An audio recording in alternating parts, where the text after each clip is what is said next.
3월 6일 수요일 아침 묵상 시간입니다.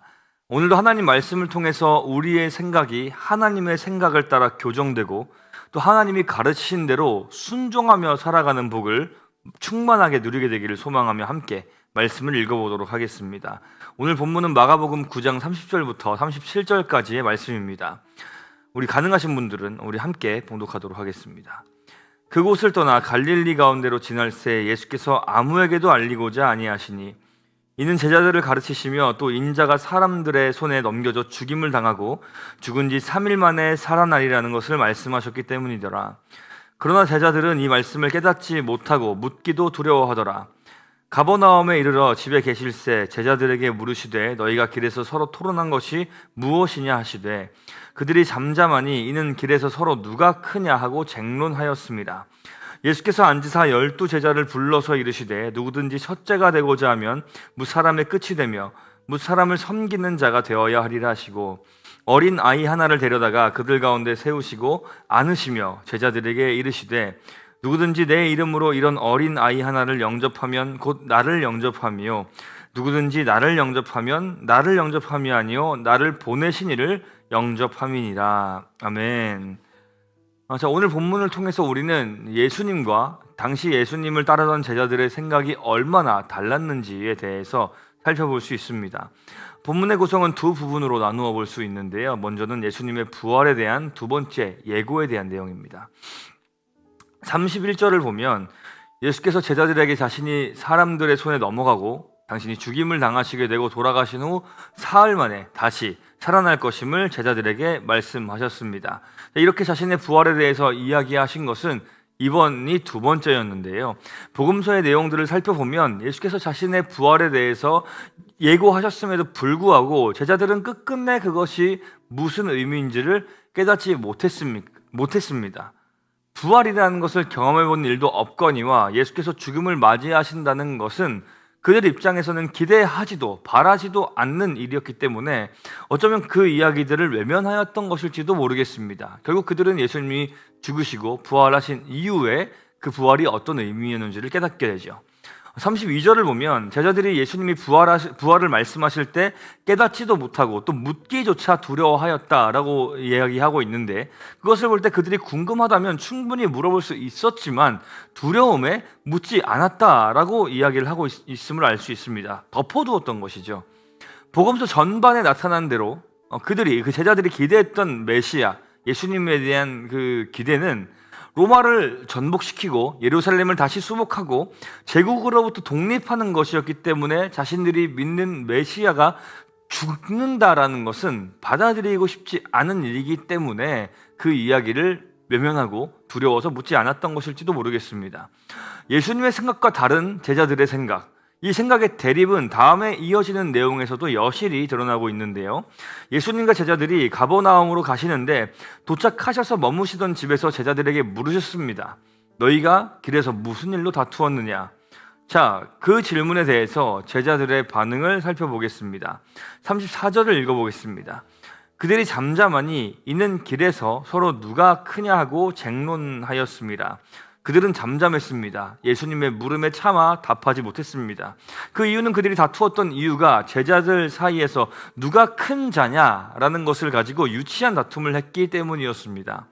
누가 큰 것이 그들에게 왜 중요했을까요? 그들이 기대한 대로라면 예수님은 로마를 무너뜨리고 왕이 되실 것인데 결국 거기서 왕 가까이에서 높은 자리를 차지하게 될 것은 제자들 중에 가장 서열이 높은 자가 될 것이라 생각했기 때문에 일찌감치 아직 일어나지도 않은 일이며 실제로는 일어나지도 않을 일임에도 불구하고 자신들끼리 상상의 나래를 펼치면서 자기가 더 높은 서열이 되고자 다투고 있었던 것이죠. 그런 그들에게 예수님은 이렇게 말씀하십니다. 우리 35절부터 37절까지 말씀을 우리 한 번 더 읽어보도록 하겠습니다. 예수께서 앉으사 12 제자를 불러서 이르시되 누구든지 첫째가 되고자 하면 무사람의 끝이 되며 무사람을 섬기는 자가 되어야 하리라 하시고 어린 아이 하나를 데려다가 그들 가운데 세우시고 안으시며 제자들에게 이르시되 누구든지 내 이름으로 이런 어린 아이 하나를 영접하면 곧 나를 영접하며 누구든지 나를 영접하면 나를 영접함이 아니요 나를 보내신 이를 영접함이니라. 자, 예수께서 세우실 하나님의 나라에서 가장 큰 사람, 첫째가 되는 사람은 가장 낮은 사람, 꼴찌가 되어서 모든 사람을 섬기는 사람이 되어야 한다라고 가르쳐 주십니다. 자, 하나님 나라에서 높음의 개념은 다르다는 것을 말씀해 주시는 것이죠. 자, 이 의미를 혼동하면 안 되는 것이 높은 사람이 되기 위해서 낮아져서 다른 사람을 섬기고 오라라는 것이 아닙니다. 낮아져서 다른 사람을 섬기는 그 사람이 곧 높은 사람이다라는 말씀이죠. 세상에서 흔히 볼 수 있는 것처럼 남들에게 대접을 받는 사람이 높은 것이 아니라 겸손하게 남들을 섬기고 대접하는 것이 천국에서 높은 사람이다라는 것입니다. 그렇기에 예수님은 어린 아이를 하나 데리고 오시고서는 그 아이를 안으시면서 이렇게 말씀하십니다. 내 이름으로 이런 어린이 한 명을 영접하면 그는 나를 영접하는 것이다. 어쩌면 고관 대작들과 비교해 보면 참 보잘것 없어 보이는, 아무 능력도 없고 내세울 만한 어떤 공적이나 어떤 능력도 없는 그런 어린 아이를 데려다가 사랑스럽게 품에 안으시고 그를 영접하라, 그를 대접하라. 그런데 그를 대접하는 것은 곧 예수님 자신을 대접하는 것이며, 이는 또한 성부 하나님을 대접하는 것과 같다라고 이야기를 하고 계십니다. 이런 세상 나라의 가치와 대립되는 하나님 나라의 이 가치와 기준을 예수님은 자신의 삶을 통해 먼저 보여주셨습니다. 애초에 예수께서 성육신 하셔서 이 땅에 오신 것 자체가 예수님께는 우리의 낮아짐과 비교할 수 없을 정도의 낮아짐이었을 것입니다. 하나님으로서 자신의 영광을 내려놓고 자신의 능력을 제한하며 무소부재하신 분이 인간의 몸을 입고 시공간의 제약 그 가운데에서 사셨다라는 것 자체가 그 누구도 흉내낼 수 없는 수준의 극도의 낮아지심이었던 것이죠. 그리고 그 낮아지심의 이유는 무엇입니까? 우리를 향한 사랑이었습니다. 어린 아이를 품으시듯이 우리를 그 사랑으로, 그 낮아지심으로 품으신 것이죠. 또 그분은 후에 십자가로 가시기 직전에 제자들의 발을 친히 닦아주십니다.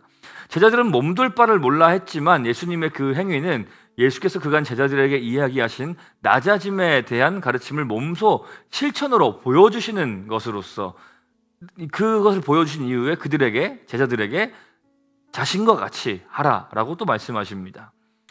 본문의 사건이 일어난 이 시기에는 아직 제자들이 예수님의 가르침을 잘 이해하지 못해서 서로 싸우고 쓸데없는 기대만을 하고 있지만, 결국 후에 이들은 예수께서 가르쳐 주신 대로 많은 사람들을 사랑으로 섬기는 가장 낮은 자, 하나님 나라의 가장 큰 자로 살아갔습니다.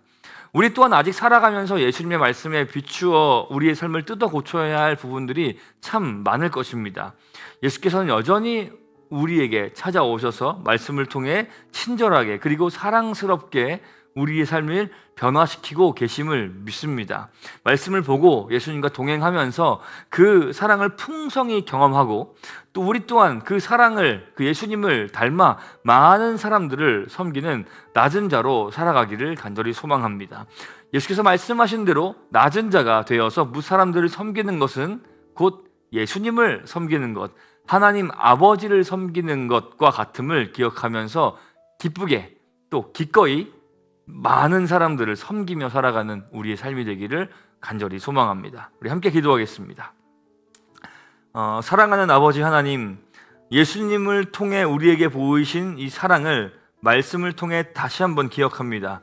겸손하게 이 땅에 오셔서 어린 아이를 품듯 우리를 사랑하셔서 우리를 위해 죽으시고 부활하신 주님을 찬양합니다. 그 사랑을 받은 우리도 예수님을 닮게 하셔서 우리에게 가르쳐 주신 대로 무사람들을 사랑하며 섬기는 자로 살아갈 수 있도록 도와주시옵소서. 그것이 우리에게 기쁨이 될 수 있도록, 우리에게 사랑이 충만할 수 있도록 도와주시고, 또 그렇게 살 수 있도록 우리 마음을 사랑으로 변화시켜 주옵소서. 감사드리며 예수님의 이름으로 기도합니다. 아멘.